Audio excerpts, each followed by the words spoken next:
accepting their advice, I went out, stayed a long time in Switzerland, in Germany, in England, in America, and in Japan, where I had my own office, so still longer time, and the best doctors everywhere.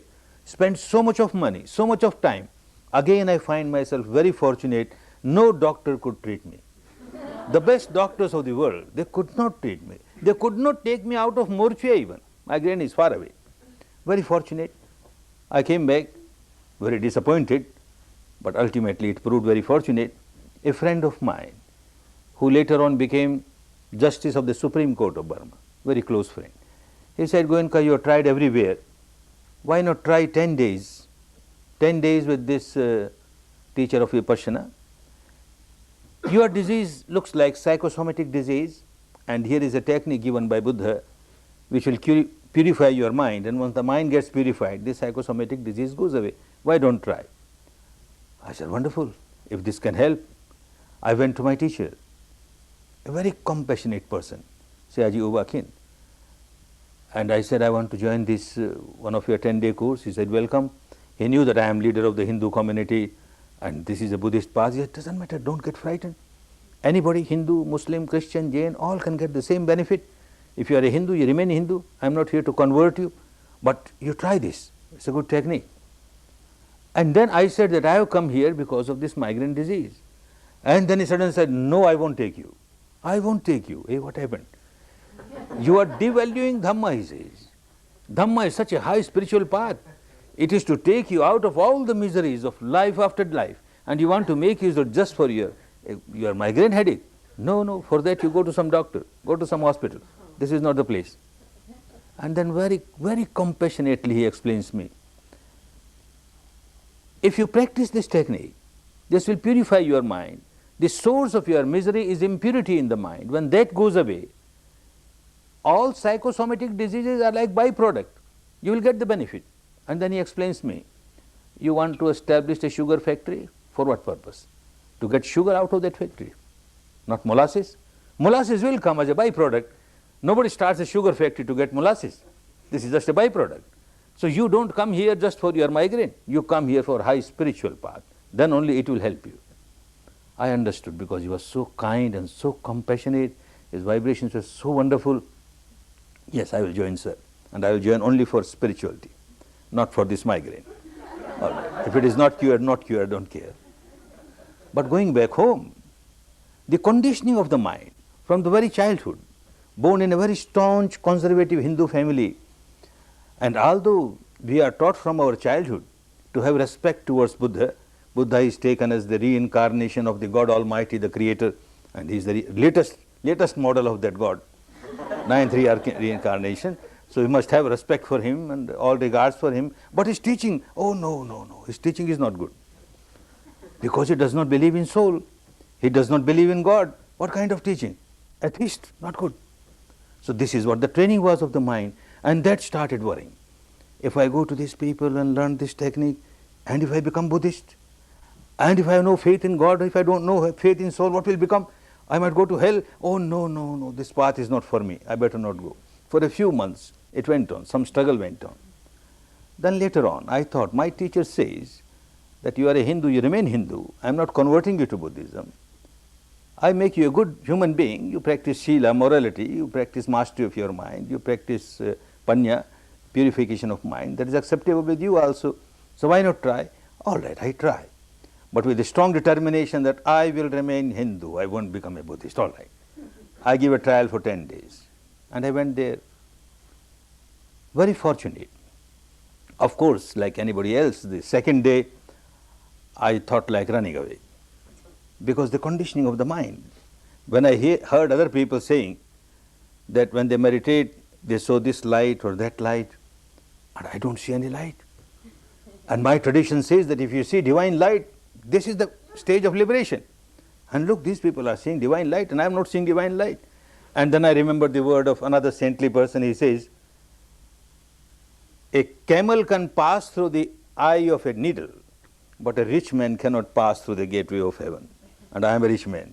So this path is not for me. All these people, they are teachers, professors, doctors, good people, good-hearted people. They can see all the divine light and all. I can't see. So why waste my time here? I better run away. And I pegged. One of the co-meditators, professor of history of the university there, she was very kind. She found out that I have pegged and I want to run away. So she tells me, just one day more. The first day you started getting so much sensation, people get only on the third day. You get so much and the teacher is so pleased with your performance, why you want to run away? And light is unimportant. Don't give importance even if you feel light. Just one day, I feel so grateful to her. She kept me. Otherwise, I would have missed this wonderful path forever. I stayed there. And that evening when I entered my small little cell to meditate, as I sat down, a light came. This light, that light. Because the mind was not craving now. I am with my sensation. And suddenly a sound came. And with us, a divine sound. Oh, this is divine sound. This is divine smell. This is divine light. I said, no, my teacher says, don't give any importance. Only sensation. Only sensation. Very fortunate. I passed through all that. On the 5th day or 6th day, I was so fascinated by the whole teaching. Because as a leader of the Hindu community, I used to give lectures on Gita, I used to give lectures on Upanishad, on Vedanta, and everywhere the same teaching is there. Come out of craving, come out of aversion, come out of anger, come out of this, come out of that. But how to come out? There is no technique. Mere sermons, sermons, sermons. And here I find this is applied Gita, this is applied Vedanta. Here you get the practice. Wonderful technique which helps me to come out of my craving. I could not come out of my craving, my fear, my ego, my anger. And here is something which gives a practical path, how to come out of it. I got so fascinated. And after 10 days I found, yes, some change has started coming in the life. Some change has started coming in the life. And I started making use of it. I feel very fortunate that I was born in a country, Burma, which maintains this technique in its pristine purity, although with very few people. And they maintain the words of Buddha in the pristine purity, the technique of Buddha in pristine purity, and came in contact with this saintly person. With so much of compassion, he taught me Dhamma. For 14 years, taking my responsibility as a householder, I kept on working on this technique also. After 14 years, it so happened my parents had left Burma and they had gone to India. And my mother became very sick, some kind of psychic trouble she had. And I knew if she practices Vipassana, she will come out of it. But in those days, the Burmese government would not give a passport to their nationals to go out. I feel very grateful to the Burmese government. They gave me a passport to go out to India, to teach Vipassana to my mother. And I am very grateful to the India government. They gave me visa to stay longer and to teach technique to my mother. The first course was given within a month of my arrival in India. Buddha said that you cannot pay back the debt of gratitude of your parents. So difficult. Whole life you just keep on serving your parents, do nothing. Still you cannot come out of the debt. The only way to come out of the debt of the parents is, if the parents are not established in Shila, help them to get established in Shila. If they are established in Shila, they have no Samadhi, help them to get established in Samadhi. If they are established in Shila and Samadhi and no Panya, help them to get established in Panya. They have Shila, Samadhi and Panya and they have not realized the ultimate goal of Nibbana, help them. I feel very fortunate that I could come out of the debt of gratitude of my parents. It was a small course. My 2 parents participated and 12 others participated, some known, some unknown. I had come to India just for 3 months to give this Dhamma to my parents, especially my mother. And then these 12 people, when they passed through the course, they started pressing hard, one more course, please one more course, my father will participate, my wife or my husband or my son or my daughter, ehi passiko. This is the quality of Dhamma, come and see, come and see. So another course. And then another course, and then another course. Don't know when that 3-month period passed away. And then month after month, year after year, and course after course, course after course, the Ganges of Dhamma started flowing in the country of its origin. When I was in Burma, many people there had a belief, and my teacher had a very strong belief. It seems when this wonderful Dhamma was sent to Burma by Ashoka, these 2 arhants who were sent there, liberated souls, when they were sent there, Sona and Uttara, Their teacher told them that you are taking this jewel of Dhamma to a country which will maintain it in its pristine purity for the coming centuries. It will be forgotten everywhere, but this technique will remain in that country. The name of the country in those days was Suvarna Bhumi, the land of gold, golden land. The golden land can keep this gem. After 2500 years after passing away of Buddha, it will again come to India, get established there, and then spread around the world. My teacher used to say now 2500 years. And I don't know, maybe some accident, it was that year when I got my Dhamma. 2500 year was ending, and the first year of the next sasana, the revival of Dhamma, that was the time when I got Dhamma. He says, now the clock of Vipassana has struck. It has to spread. It has to spread. To be true, at that time, to me it looked like a sectarian belief. Why 2500? Why not 2400? Why not 2600? Why 2500? What is the reason behind it? It didn't look very scientific, but this was the belief. But when I came, I was really wonderstruck when I saw what is happening. When I came to India, I made a list of people who knew me or whom I knew. The list could not come to 3 figures. It was less than 100. Less than 100 in a country of millions. Less than 100 people know me or I know them. How in the courses people started coming, unknown people, and from every sect, from every community, unbelievable. And not only ordinary people, householders, heads of the community, heads of the sect, the monks, Buddhist monks, the Hindu sannyasis, the Jain monks and nuns, thousands, hundreds, thousands, the Christian monks, priests, nuns, hundreds, thousands in all total. How they are coming? How they are coming? A large number of people from different walks of life.